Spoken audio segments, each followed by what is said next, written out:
Cleveland officials said the police officer who fatally shot 12-year-old Tamir Rice in 2014, setting off national protests, was fired on Tuesday. At a news conference, officials said that Timothy Lohman, who fired the fatal shot, would be terminated immediately, and that Frank Garmbach, an officer who was driving the patrol car, would be suspended for 10 days beginning Wednesday. The decision came after what Mayor Frank Jackson of Cleveland called an exhaustive process of investigation.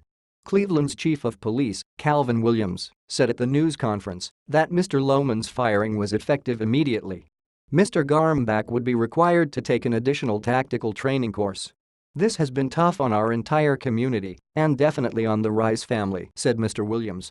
"When this happened in 2014, I made the comment that this is of course a tragedy, but it's even more tragic that it happened at the hands of a Cleveland police officer." The officers were dispatched after Tamir was reported for playing with a pellet gun near a recreation center. Though the caller specified that the gun was probably fake, that information was not communicated to the responding officers.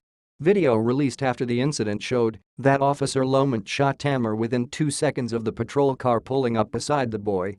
In 2015, a grand jury declined to bring charges against any of the officers involved in the shooting, which inflamed national outrage over this and other prominent killings of young African Americans by police officers. In January, it was announced that the 2 officers along with a 3rd officer, William Cunningham, would face administrative charges from the department. Those charges were brought after a special committee was created by the department to investigate Tamir's shooting. In March, an emergency dispatcher was suspended from work for 8 days for violating protocol in her handling of the call. Continue reading the main story.